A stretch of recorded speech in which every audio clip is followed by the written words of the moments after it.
বীজগাণিতিক অনুপাত ও সমানুপাত এই অধ্যায়ের আমি এমসিকিউ সমাধান করাচ্ছি।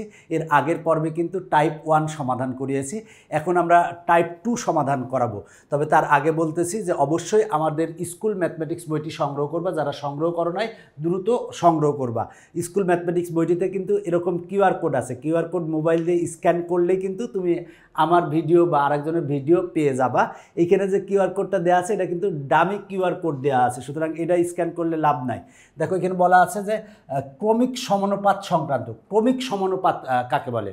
তাহলে বললাম যে একই জাতীয় মনে করো তিনটা রাশি, সেটা হলো যে এ বি সি, সেটা হলো যে একই জাতীয় তিনটা রাশির যদি রাশির ক্ষেত্রে আমরা কখন বলতে পারবো সেটা ক্রমিক সমানুপাত, যদি প্রথম রাশি এবং দ্বিতীয় রাশির অনুপাত এবং দ্বিতীয় রাশি এবং তৃতীয় রাশির অনুপাত যদি সমান হয় তাহলে তাকে আমরা বলবো ক্রমিক সমানুপাত। তাহলে প্রথম রাশি আর দ্বিতীয় রাশির অনুপাত, তাহলে প্রথম রাশির আর দ্বিতীয় রাশির অনুপাত, এরপরে দ্বিতীয় রাশি এবং তৃতীয় রাশির অনুপাত, দ্বিতীয় রাশি বি আর তৃতীয় রাশি হচ্ছে সি, এই অনুপাত দুইটা যদি সমান হয় তাহলে আমরা বলবো তাকে ক্রমিক সমানুপাত। এখন যেহেতু আমরা অনুপাত যদি তুলে দিই তাহলে ভাগ হবে, তার মানে A by B equal to হবে বি বাই সি। এবার যদি আমরা আর গুণন করি, বি আর বি গুণ করলে হবে B square equal to A আর সি গুণ করলে হবে এসি। তার মানে আমরা ক্রমিক সমানুপাতের ক্ষেত্রে পেলাম B square equal to AC. মূল কথা, ক্রমিক সমানুপাতের ক্ষেত্রে মধ্য রাশির বর্গ হবে প্রথম দুটি রাশির প্রথম রাশি এবং শেষ রাশির বর্গের সমান হবে। মনে রাখো, মধ্য রাশির বর্গ হবে প্রথম রাশি এবং তৃতীয় রাশির বর্গের সমান হবে। আবারও বলছি, ক্রমিক সমানুপাত কাকে বলে? সেটা হলো একই জাতীয় তিনটা রাশি, মনে করো এ বি সি, এই তিনটা রাশির প্রথম রাশি এবং দ্বিতীয় রাশির অনুপাত যদি দ্বিতীয় রাশি এবং তৃতীয় রাশির অনুপাতের সমান হয় তাহলে আমরা এবিসিকে বলবো হচ্ছে ক্রমিক সমানুপাত। তো আসো আমরা এখন এই অঙ্কটা সমাধান করাই। বলা আছে এ কমা বি কমা সি ক্রমিক সমানুপাতি হলে নিচের কোনটি সঠিক? তাহলে ক্রমিক সমানুপাতি হলে কি হবে আমি বলেছি, আমরা পেয়েছি কি মধ্যপদের বর্গ, মানে আমরা দ্বিতীয় রাশির বর্গ ইকুয়াল টু কী পাবো? প্রথম রাশি এবং তৃতীয় রাশির গুণফলের সমান পাবো, মানে B square equal to AC পাবো। তাহলে B square equal to AC কই আছে? এই যে B square equal to AC আছে, তার মানে এইটা হবে অ্যান্সার, খ অ্যান্সার। কত সহজে বের করছি, এইভাবেই কিন্তু এইটা আসে। তবে মনে রাখবা এবিসি ক্রমিক সমানুপাতি হবে যদি বি স্কয়ার ইকুয়াল টু এই যে মধ্য যে দ্বিতীয় রাশি আছে, দ্বিতীয় রাশির বর্গ ইকুয়াল টু প্রথম এবং তৃতীয় রাশির বর্গের সমান হয়, তাহলে প্রথম এবং তৃতীয় রাশির গুণফলের সমান হয়, মানে বি স্কয়ার ইকুয়াল টু যদি এসি হয় তাহলে আমরা বলবো এবিসি ক্রমিক সমানুপাতি। এখন আমরা 18 সমাধান করাবো, নিচের কোনগুলো ক্রমিক সমানুপাতি? তাহলে ক্রমিক সমানুপাতি হতে হলে কী হবে? তিনটা রাশি আছে, মাঝখানেরটার বর্গের সমান ইকুয়াল টু কী হবে? প্রথম রাশি এবং তৃতীয় রাশির গুণফলের সমান হবে। তাহলে দেখো আমার 2কে বর্গ করলে 4 হবে, তাহলে 4 লিখলাম। 1 আর 8 যদি গুণ করি তাহলে কত হলো? 8 হলো। তার মানে এটা এদের কিন্তু সমান না, তার মানে এটা অ্যান্সার হবে না। এরপরে দেখো আমরা যদি 12কে গুণ করি, 12কে স্কোয়ার করি, 12কে যদি বর্গ করি তাহলে 144 হবে। 8 এবং 16 যদি গুণ করলে হবে 128 হবে। তার মানে এই দুইটা কিন্তু সমান না, তার মানে এটাও অ্যান্সার না। এবার দেখো আমরা 6কে যদি বর্গ করি তার মানে হবে হচ্ছে 36, আর প্রথম রাশি এবং তৃতীয় রাশি যদি গুণ করি 4 আর 9 গুণ করলে কত হয়? 36। তার মানে দুইটা কিন্তু সমান, তার মানে অ্যান্সার হবে হচ্ছে ঘ। মাঝখানেরটা বর্গ করে আমরা প্রথম এবং তৃতীয়টার গুণফলের সমান পেয়েছি, সুতরাং অ্যান্সার হবে হচ্ছে এইটা। এরপরে দেখো পরেরটা বলা আছে নিচের কোনটি ক্রমিক সমানুপাতি? কোনটি ক্রমিক সমানুপাতি? তুমি নিজে নিজে চিন্তা করো কোনটা হবে, একটু চিন্তা করলেই পারবা। দেখো যদি আমরা 4কে বর্গ করি, 4কে বর্গ করলে কত হবে? 4 4 আর 16, আর 8 আর 2 যদি গুণ করলে কত হবে? 16। তার মানে দুইটা সমান আসতেছে, মানে মাঝখানেরটাকে আমরা বর্গ করে প্রথমটা এবং তৃতীয়টার গুণফলের সমান পাচ্ছি, তার মানে এটা হবে হচ্ছে ক্রমিক সমানুপাতি। এবার দেখো এই অঙ্কটা একটি ক্রমিক সমানুপাতির প্রান্তীয় রাশি দুটি, প্রান্তীয় মানে প্রথম এবং তৃতীয় রাশি, তার মানে প্রান্তীয় রাশি 4 আর 16 দেওয়া আছে। প্রান্তীয় রাশি দুটি আছে হচ্ছে 4 এবং 16 হলে এর মধ্য সমানুপাতি কোনটি? এর মাঝখানেরটা কত হবে? তাহলে মাঝখানেরটা কত হবে বলো তো দেখি। এই দুইটার গুণফলের, দেখো আমরা আগে এই দুইটার গুণ করব, তাহলে 4 আর 16 যদি গুণ করলে কত হয়? 64। এখানে কি 64 হবে? না, এটার কিন্তু 64কে আমরা কি লিখতে পারি 8 স্কোয়ার, তার মানে হবে হচ্ছে 8। দেখো 8কে যদি বর্গ করি, বর্গ করলে 64 হবে, আর 4 আর 16কে যদি গুণ করি, গুণ করলে আমরা 64 পাবো। তার মানে আমার মধ্য সমানুপাতি কোনটা, মানে মধ্য সমানুপাতি হবে কত, 8 হবে। তার মানে খ অ্যান্সার। এখন আমরা এই অঙ্কটা সমাধান করাবো। দেখো বলা আছে PQR ক্রমিক সমানুপাতি হলে এত এর মান কত। তাহলে দেখো আমরা ক্রমিক সমানুপাতি যদি হয় তাহলে আমরা কি পাবো, এই মাঝখানেরটার বর্গ, তার মানে মাঝখানেরটা বর্গ হচ্ছে Q square. Q square equal to কত পাবো, সেটা হলো প্রথম এবং তৃতীয় রাশির গুণফল পাবো, তার মানে হবে হচ্ছে PR। তার মানে কিউ স্কোয়ার ইকুয়াল টু পেলাম PR। এখন আমরা এই কিউ স্কোয়ার যে জায়গায় আছে সে জায়গায় বসাই দেবো, বসাই দিলে তার মান আমরা পেয়ে যাব। তাহলে আমরা পি স্কোয়ার লিখলাম plus Q square equal to কত, PR। তাহলে আমরা PR লিখলাম। এবার কিউ স্কোয়ার, এই যে কিউ স্কোয়ারের জায়গায় আমরা কি লিখবো, কিউ স্কোয়ারের জায়গায় লিখবো PR। তাহলে PR লিখলাম প্লাস R স্কোয়ার। এবার দেখো আমরা যদি কমন নেই, আমার উপরে কমন আসে কত, পি কমন নিলে হয় P প্লাস R, আর নিচে যদি আমরা কমন নিই R, তাহলে হবে হচ্ছে P প্লাস R হবে। তাহলে এইটা আর এইটা কাটে, থাকে কত, P/R থাকে, P/R। তার মানে অ্যান্সার হবে কত, P/R। খ অ্যান্সার। দেখো খ অ্যান্সার, কত সহজ অঙ্ক, তোমাকে একটু প্র্যাকটিস করলেই তুমি পারবা। এরপরের অঙ্কটা দেখো বলা আছে যে B,A,C ক্রমিক সমানুপাতি হলে, দেখছো এবার এটাকে মাঝখানে দিয়ে দিয়েছে, তার মানে আমরা কি পাবো, যদি ক্রমিক সমানুপাতি বলেছে তার মানে আমরা মাঝখানেরটার বর্গ, তার মানে A স্কোয়ার ইকুয়াল টু কি পাবো, প্রথম এবং তৃতীয় রাশির গুণফলের সমান BC পাবো। A square equal two BC, তার মানে A square equal two BC প্রথমেই দেওয়া আছে, তার মানে এটা সঠিক, এটা 100% সঠিক। এরপরে দেখো এইখানে দেওয়া আছে 2 নাম্বারটা, তো যদি ক্রমিক সমানুপাতি হয় তাহলে আমরা লিখতে পারি B/A ইকুয়াল টু A/C, এটা লিখতে পারি। দেখো প্রথম রাশি এবং দ্বিতীয় রাশির অনুপাত ইকুয়াল টু দ্বিতীয় রাশি এবং তৃতীয় রাশির অনুপাত, আমরা কিন্তু এটা লিখতে পারি। এবার যদি আমরা ভাগ দিয়ে লিখি, যেহেতু অনুপাত আছে, অনুপাত যদি তুলে দিই তার মানে B/A ইকুয়াল টু পাবো কত, আমরা A/C পাবো, এইটা পাবো। তাহলে দেখো তো আমার এইটা এখানে আসে নাকি, দেখো তো B/A ইকুয়াল টু কি আছে, C/A আছে, এখানে A/C আছে, তার মানে এটা সঠিক না, এটা সঠিক না। এবার দেখবো আমার এইটা সঠিক কিনা, তাহলে আমরা এইখান থেকে দেখবো এটা সঠিক কিনা। উপরে আছে A, তাহলে আমরা যদি আমরা একে উপরে তুলি, বিকে নিচে নিয়ে আসি, তাহলে আমরা এই সিকে উপরে তুলবো, একে নিচে নিয়ে আসবো। তাহলে আমরা মানে উল্টি খেলবো, মানে একে উপরে দিব আর বিকে নিচে নিয়ে আসবো, আর সিকে উপরে দিব আর একে নিচে নিয়ে আসবো। আমরা দেখো সেটাই করেছি, সেটা হলো যে একে উপরে দিয়েছি, বিকে নিচে নিয়ে আসছি, আর সিকে উপরে দিয়ে আসছি, একে নিচে নিয়ে আসছি। এখন এখানে দেখো A প্লাস বি আর A মাইনাস বি, তার মানে আমরা যোজন বিয়োজন করব। যদি যোজন বিয়োজন করি তাহলে আমরা যোজন বিয়োজনের নিয়মটা কি, উপরেরটা যেটা আছে উপরে লিখব, নিচে লিখব, নিচেরটা উপরে যোগ আর নিচে বিয়োগ, এটাকে বলা হয় যোজন বিয়োজন। আমরা এই পক্ষে যোজন বিয়োজন করেছি, ওই পক্ষেও যোজন বিয়োজন করব। উপরে আছে সি, তাহলে সিটা উপরে লিখব, নিচে লিখব, আর নিচেরটা উপরে যোগ করব আর নিচে বিয়োগ করব, তাহলে সেটাই হবে হচ্ছে যোজন বিয়োজন। দেখো আমরা যোজন বিয়োজন করেছি, যোজন বিয়োজন করে কি আমরা এইটাই পেয়েছি। দেখো তো এইটা আর এইটা কিন্তু সেম, তার মানে এইটা আর এটা যেহেতু সেম, তার মানে এটা সঠিক। তার মানে আমার 1 আর 3 সঠিক, 1 আর 3 আছে গতে, তার মানে গ নং অ্যান্সার। এবার আমরা এই অঙ্কটা সমাধান করাবো। বলা আছে A,B,C ক্রমিক সমানুপাতি হলে, ক্রমিক সমানুপাতি হলে কি হবে, এই যে মাঝখানেরটা বর্গ, তার মানে B স্কোয়ার ইকুয়াল টু কি হবে, AC হবে। তার মানে B square equal two AC আছে 1 নাম্বার, তার মানে এটা হচ্ছে সঠিক। এরপরে দেখো আমার আছে হচ্ছে 2B equal to A plus C, তাহলে আমরা যদি এটা অনুপাত আকারে লিখি A/B ইকুয়াল টু B/C, তাহলে আমরা এটা লিখতে পারি A/B ইকুয়াল টু B/C, এটা লিখতে পারি। তো এই ক্ষেত্রে দেখো এইটা কিন্তু আমরা তৈরি করতে পারি না, তার মানে এটা কিন্তু ভুল, এটা এইভাবে এইখান থেকে তুমি এইটাই আনতে পারবা না। কিন্তু এইটা আনতে পারি নাকি দেখি, সেটা হলো যে দেখো এইখানে আছে হচ্ছে শুধু যোজন করা আছে, যোগ করছে, তার মানে আমরা যদি এটারে যোজন করি, যোজন মানে কি, নিচেরটা উপরে যাই যোগ, তার মানে আমার দেখো নিচে যেটা আছে সেটা লিখবো, এবার উপরেরটার সাথে নিচেরটা যোগ করব, তার মানে প্লাস বি ইকুয়াল টু, এই ক্ষেত্রে দেখো আমরা বি আমরা লিখলাম আর এখানে সি ছিল, সি লিখলাম, নিচেরটা উপরে খালি যাই যোগ করব, সেটা হলো যোজন।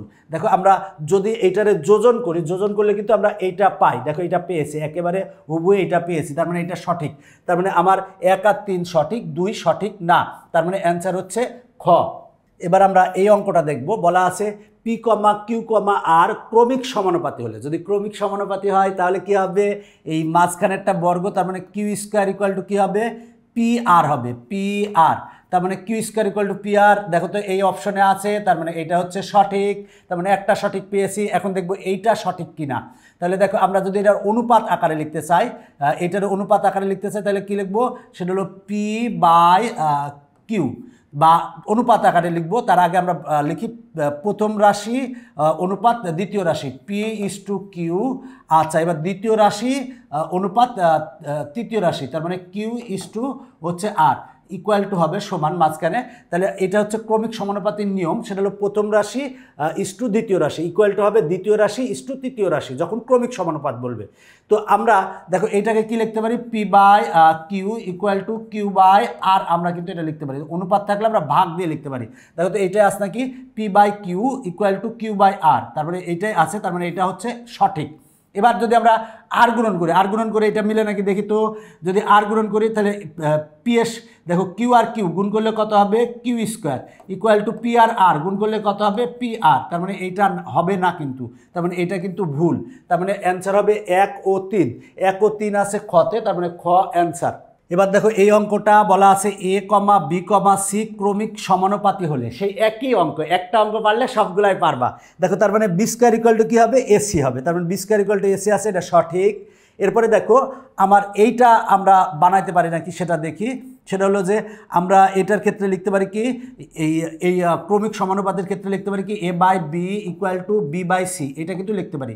এ is to B equal to B is to C লিখতে পারি। সেখান থেকে আমরা A by B equal to B by C কিন্তু আমরা লিখতে পারি। তো এইখান থেকে কিন্তু আমরা এইটা তৈরি করতে পারবো না, তার মানে এটা সঠিক না। এরপরে দেখি এইটা সঠিক নাকি। দেখো এটাকে তুমি যদি যোজন করো, জাস্ট যোজন করো, যোজন করলে কিন্তু এইটা আসবে। এর আগে কিন্তু আমরা একটা করেছি, যোজন করো। যোজন বলতে কীরকম, সেটা হলো যে আমরা উপরেরটা যা আছে নিচেরটা তাই আছে লিখলাম, নিচেরটা জাস্ট উপরে যোগ করবো, সেটা হলো যোজন। তাহলে এই কাজ এইখানেও তাই, বি আর সি আছে, উপরেরটা নিচে, এই নিচেরটা উপরে যোগ করবো, যোগ করলে যোজন। দেখো তো এইটার সাথে এটা মিলে নাকি, হ্যাঁ মিলে, তার মানে এটা সঠিক। তার মানে আমার 25-এর অ্যান্সার হবে হচ্ছে খ। কিছুক্ষণ আগে আমরা এই অঙ্কটা করেছি, তোমরা নিজে চেষ্টা করো, নিজে চেষ্টা করলেই পারবা। সঠিক হচ্ছে এটা আর এটা, কিছুক্ষণ আগেই করেছি, তুমি নিজে নিজে চেষ্টা করো, চেষ্টা করলেই পারবা। এরপরেটা দেখো বলা আছে এ কমা বি কমা সি ক্রমিক সমানুপাতি হলে, যদি ক্রমিক সমানুপাতি হয় তাহলে আমরা কি লিখতে পারি, A is to B equal to B is to C লিখতে পারি, A is to B equal to B is to C, তার মানে এটা সঠিক। এরপরে দেখো বলা আছে A square equal to BC, না A square equal to BC হবে না, সেটা হলো B square equal to AC হবে, তার মানে এটা হলো ভুল। তার মানে B square equal to AC, তার মানে এটা হচ্ছে সঠিক। 1 আর 3 সঠিক। তাহলে আমরা 1 আর 3 আছে কততে, আমরা সেটা দেখি, খতে আছে, খতে আছে 1 আর 3, তাহলে আমরা 1 আর 3 হচ্ছে সঠিক, তার মানে খ নং হচ্ছে অ্যান্সার। আচ্ছা, আমরা এই অঙ্কটা দেখি। বলা আছে এ কমা বি কমা সি ক্রমিক সমানুপাতি হবে, যদি ক্রমিক সমানুপাতি হয় তাহলে কি হবে, বি স্কোয়ার ইকুয়াল টু কী হবে, এসি হবে, কিন্তু এখানে এ স্কোয়ার ইকুয়াল টু বিসি আছে, তারপরে এটা ভুল। আমরা যদি ক্রমিক সমানুপাতি হয় তাহলে আমরা এটাকে লিখতে পারি A by B equal to কি লিখতে পারি, বি বাই সি, এটা লিখতে পারি। A is to B equal to B is to C লিখতে পারি, কারণ এটা ক্রমিক সমানুপাতি। তাহলে A by B equal to B by C লিখতে পারি, তার মানে এটা হচ্ছে সঠিক। এবার যদি তুমি আর গুণন করো, আর গুণন করলে পাবা হলো, দেখো এ আর সি গুণ করলে হবে হচ্ছে এসি ইকুয়াল টু বি আর বি গুণ করলে হবে বি স্কোয়ার। এবার বি স্কোয়ারকে পক্ষান্তর করো, তাহলে AC minus B square equal to 0, B স্কোয়ারকে পক্ষান্তর করছি, তার মানে AC minus B square equal to 0, তার মানে এখানে এটাই আছে, তার মানে এটাও সঠিক। তার মানে 2 আর 3 হচ্ছে সঠিক, 1 হচ্ছে ভুল, তার মানে অ্যান্সার হবে হচ্ছে গ। এখন আমরা এই অঙ্কটা সমাধান করাবো। আর কমা এস কমা টি ক্রমিক সমানুপাতি হলে, ক্রমিক সমানুপাতি হলে কি হবে, আর ভাগ এস, মানে আর ভাগ এস ইকুয়াল টু হবে এস ভাগ টি, এস ভাগ টি, এইটাই কিন্তু আছে, তার মানে এটা হচ্ছে সঠিক। এরপরে বলা আছে প্রতিটি অনুপাতের মান এত, দেখি তো প্রতিটি অনুপাতের মান এত কিনা। সেটা হলো আমরা এটা পেয়েছি, এখন এটাকে আমরা যদি যোজন করি, যোজন করলে কি করব, সেটা হলো যে আর আর এস আমরা লিখলাম, আর আর এস লিখলাম, এস উপরে খালি আমরা যোগ করলাম, যোজন। তাহলে এই পক্ষে আমরা যোজন করব, তাহলে এস লিখলাম আর টি লিখলাম, এবার টি উপরে যোগ করব, এটা হলো যোজন, তার মানে আমরা যোজন করেছি। এখন আমরা এইটারে এইখানে দিব, এইটারে এইখানে দিব, একান্তরকরণ করব, তাহলে আর প্লাস এস এটা লিখলাম। এবার আমরা এইটারে এইখানে দিব, আর এইটারে এইখানে দিব, তার মানে S plus T, equal to হবে এস ভাগ টি, এস ভাগ টি। দেখো আমরা এইটারে এইখানে দিয়েছি, এইটারে এইখানে দিয়েছি, আমরা কিন্তু সেটা দিতে পারি। দেখো এইটা আর এটা কিন্তু এক, তার মানে আমরা S by T equal to এইটা পেয়েছি। আবার আমরা যেহেতু এইটা আর এটা সমান, তার মানে আমরা কিন্তু এইটা পাবো যদি আমরা আবার ক্যালকুলেশন করি। তার মানে প্রতিটি অনুপাতের মান কিন্তু এটা কিন্তু সঠিক। এটা যদি তুমি বড় করে করতে চাও সেক্ষেত্রে অনেক বড় হয়ে যাবে, বাট এটা হচ্ছে সহজ সিস্টেম যে তুমি যোজন করে একান্তর করো, তাহলে আমরা S by T equal to এইটা পেয়েছি। এইটা মানে এইটা, তার মানে এইটা আর এটা যেহেতু সমান, তার মানে আমরা এইটা ইকুয়াল টু এইটা পাবো। তার মানে হচ্ছে প্রতিটি অনুপাতের মান হবে হচ্ছে এত, এটা হচ্ছে সঠিক। এবার বলা আছে R S equal to S T, এটা সঠিক না, তার মানে 1 ও 2 সঠিক, তার মানে ক অ্যান্সার।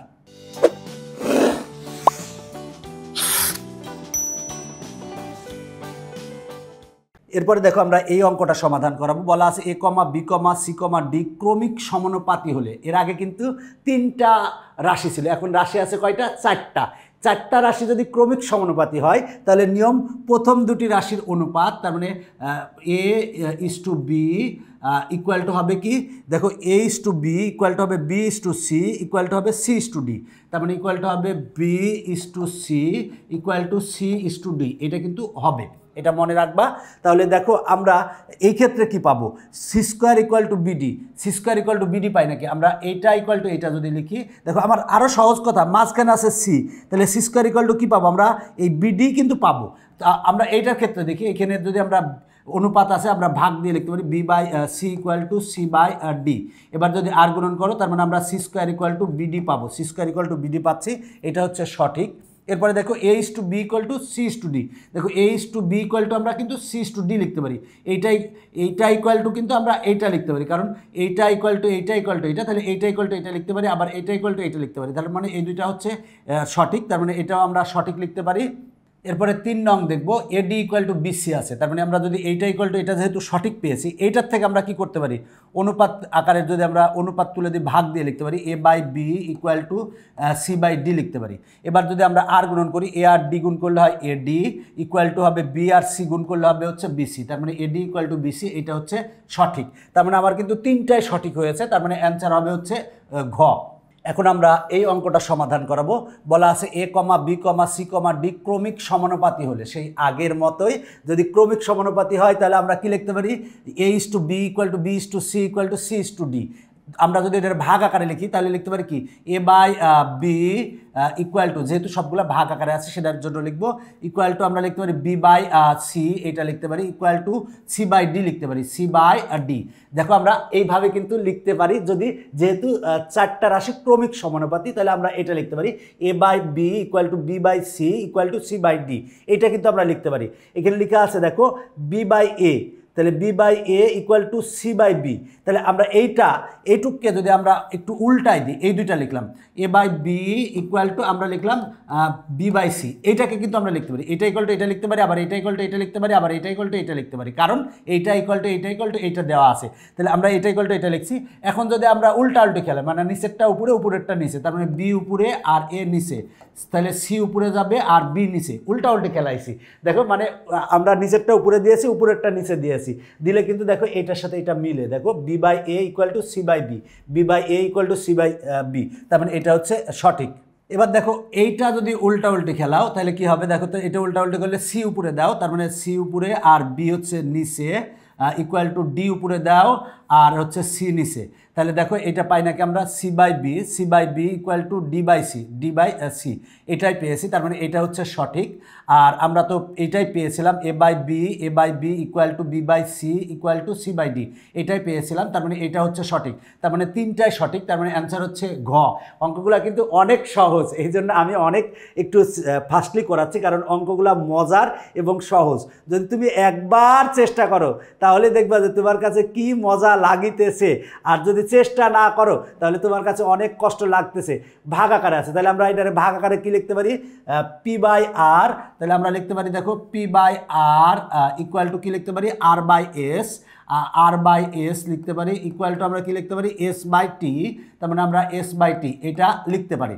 তাহলে এখানে দেখো এখানে আছে আর বাই পি আছে, আমরা তার মানে এটারে আমরা R by P equal to S by R আছে। আমরা এইটাকে যদি আমরা একটু যদি করে দিই, মানে এইটা ইকুয়াল টু এটা লিখলাম, লিখে যদি আমরা উল্টাই দিই, মানে এই আরটা উপরে দিলাম, পিটা নিচে দিলাম, এসটা উপরে দিলাম, আরটা নিচে দিলাম, তার মানে আর বাই পি ইকুয়াল টু আমরা পাবো এস বাই আর। তার মানে এটা হচ্ছে সঠিক।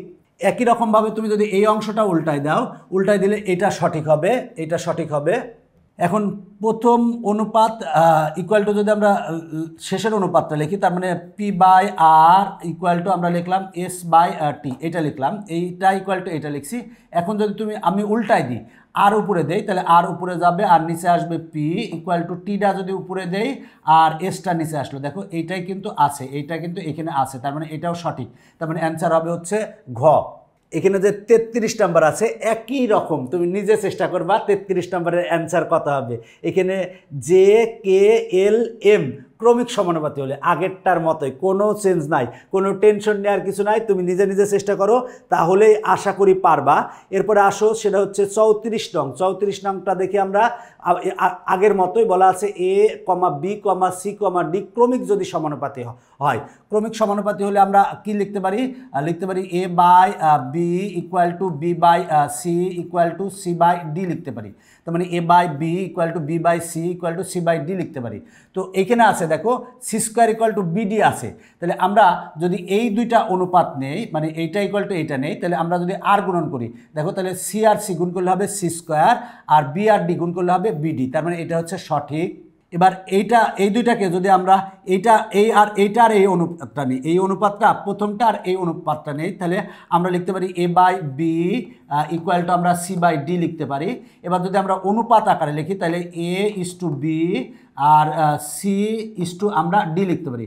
ইকুয়ালের পরিবর্তে দেখো আমরা অনুপাতের চিহ্ন কিন্তু এই ইকুয়ালের পরিবর্তে এইটাও আমরা দিতে পারি, অনুপাতের চিহ্ন, মানে অনুপাতের চিহ্ন আমরা এটাও দিতে পারি অথবা ইকুয়ালও দিতে পারি। এখানে আমরা যদি ইকুয়ালের পরিবর্তে এইটা দেই, সঠিক আছে, কোনো সমস্যা নেই। A is to B equal to C is to D, এটাও কিন্তু অনুপাতেরই, মানে আমরা যে সমানুপাত, এটাকে বলা হয় সমানুপাতের চিহ্ন।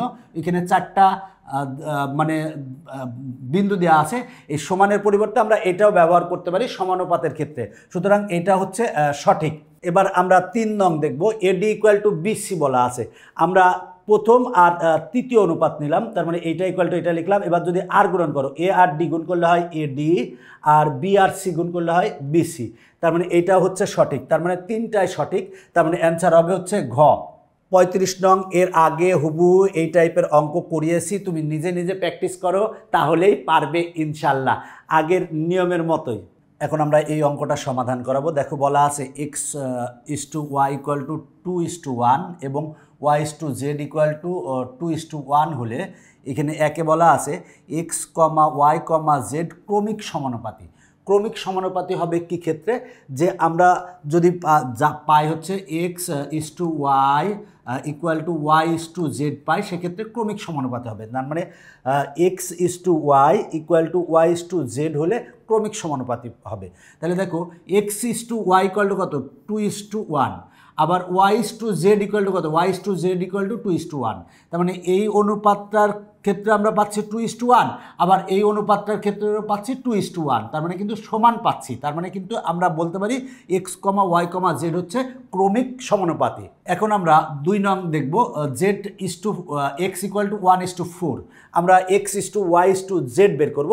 তাহলে আমরা সাপোজ ধরে নিলাম যে এক্স সমান হচ্ছে 2 আছে, ওয়াই সমান হচ্ছে 1 আছে সাপোজ, আর এখানে ওয়াই সমান 2 আছে। তাহলে আমরা এইখানকার ওয়াই আর এইখানকার ওয়াই এক করব। এখানে 2 আছে আর এইখানে আছে ওয়াই সমান 1 আছে। তাহলে আমরা এই ক্ষেত্রে যদি গুণ করি, যে 2 দ্বারা গুণ করি, আমরা এখানে ওয়াইয়ের এখানে 2 আনার জন্য 2 দ্বারা গুণ করলে 2 দুগুণে 4 ইস টু, আর 2 দ্বারা গুণ করলে হবে 2।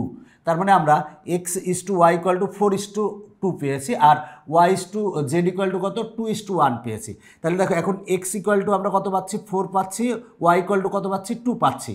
তাহলে এখানে ওয়াই ইকুয়াল টু কত? 2 পাচ্ছি। তার মানে আমরা লিখতে পারি x is to Y is to Z equal to কত পাই? এক্স সমান কত পেয়েছি? আমরা গুণ করে এখানে পেয়েছি হচ্ছে 4, তাহলে 4 লিখবো, ইস টু।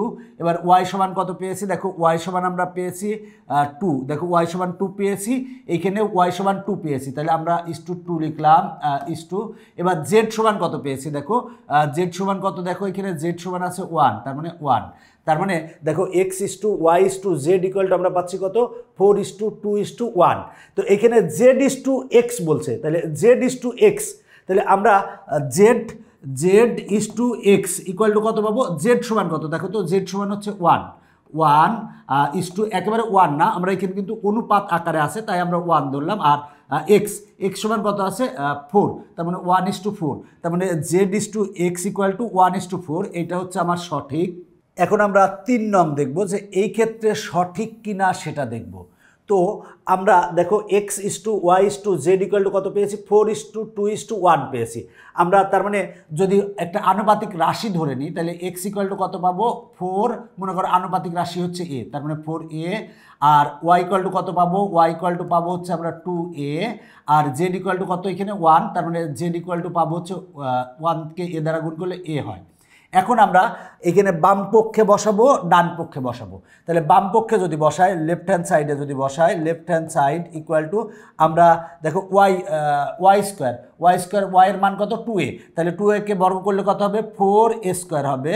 এরপরে আছে প্লাস দিলাম, এরপরে জেড সমান কত এ লিখলাম ইন্টু এক্স সমান কত 4a লিখলাম, ইকুয়াল টু আসে কত, তাহলে দেখো 4a² প্লাস এক্ষেত্রেও আসে হচ্ছে 4a² ইকুয়াল টু আসে 8a², তার মানে আমরা লেফট হ্যান্ড সাইডে পেলাম 8a²।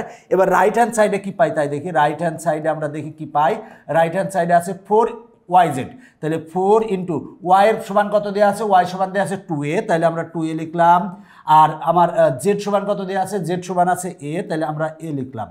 এবার 4×2 8, আর এ গুণ করলে হবে a², তার মানে আমরা রাইট হ্যান্ড সাইডেও পেয়েছি 8a², আর লেফট হ্যান্ড সাইডেও পেয়েছি 8a², তার মানে কিন্তু আমরা লেফট হ্যান্ড সাইডে যা পেয়েছি রাইট হ্যান্ড সাইডেও তাই পেয়েছি, তাহলে আমরা সেক্ষেত্রে এটাও সঠিক বলতে পারি, কারণ লেফট হ্যান্ড সাইডে যা পেয়েছি রাইট হ্যান্ড সাইডেও তাই পেয়েছি। এটা কিভাবে করেছি আরেকবার বলতেছি, সেটা হলো আমরা x is to Y is to Z equal to আমরা পেয়েছি 4:2:1।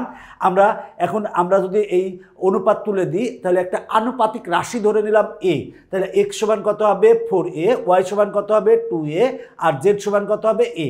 এই মানগুলো আমরা লেফট হ্যান্ড সাইডে বসাবো, রাইট হ্যান্ড সাইডে বসাবো, লেফট হ্যান্ড সাইডে যা আসে রাইট হ্যান্ড সাইডেও তাই আসে, তার মানে 3টাই কিন্তু সঠিক, তার মানে অ্যান্সার হবে হচ্ছে ঘ। তার মানে দেখো আমার কিন্তু টাইপ 2 শেষ আজকে, কারণ আমি টাইপ 2 অলরেডি সুন্দরভাবে প্রতিটা অঙ্ক তোমাদের সুন্দর করে সমাধান করে দিয়েছি। যারা এখনও আমার ইজি ম্যাথ বইটি সংগ্রহ করো নাই তারা সংগ্রহ করবা, সংগ্রহ করলে অনেক ভালো হবে। পরবর্তী আমি টাইপ 3 নিয়ে আবার হাজির হব, সে পর্যন্ত সবাই ভালো থাকবা, বাই বাই।